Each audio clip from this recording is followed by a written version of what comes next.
اے خداوند، اپنی قہر میں مجھے جھڑک نہ دے اور اپنی غضب میں مجھے تنبیہ نہ کر، کیونکہ تیرے تیر مجھ میں لگے ہیں اور تیرا ہاتھ مجھ پر بھاری ہے۔ تیرے قہر کے سبب سے میرے جسم میں صحت نہیں، اور میرے گناہ کے باعث میری ہڈیوں کو آرام نہیں، کیونکہ میری بدی میرے سر سے گزر گئی، اور وہ بڑے بوجھ کی مانند میرے لیے نہایت بھاری ہے۔ میری حماقت کے سبب سے میرے زخموں سے بدبو آتی ہے، وہ سڑ گئے ہیں۔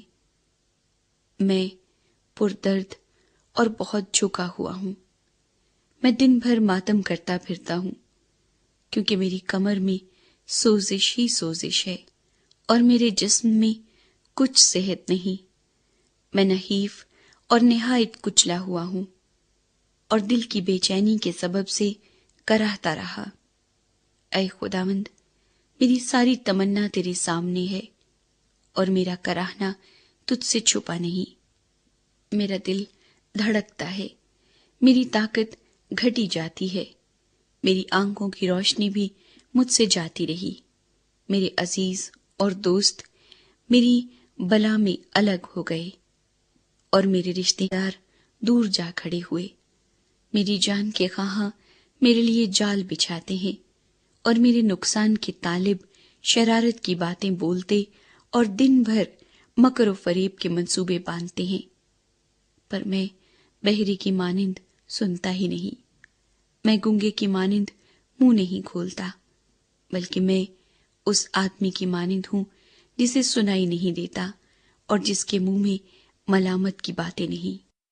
کیونکہ اے خداوند، مجھے تجھ سے امید ہے۔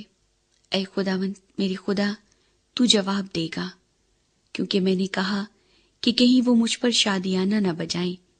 جب میرا پاؤں پھسلتا ہے تو وہ میرے خلاف تکبر کرتے ہیں، کیونکہ میں گرنے ہی کو ہوں، اور میرا غم برابر میرے سامنے ہے، اس لیے کہ میں اپنی بدی کو ظاہر کروں گا اور اپنی گناہ کے باعث غمگین رہوں گا۔ لیکن میرے دشمن چست اور زبردست ہیں، اور مجھ سے ناحق عداوت رکھنے والے بہت ہو گئے ہیں، جو نیکی کے بدلے بدی کرتے ہیں۔ وہ بھی میرے مخالف ہیں، کیونکہ میں نیکی کی پیروی کرتا ہوں۔ اے خداوند، مجھے چھوڑ نہ دے، اے میرے خدا، مجھ سے دور نہ ہو۔ اے خداوند، اے میری نجات، میری مدد کے لیے جلدی کر۔ میں نے کہا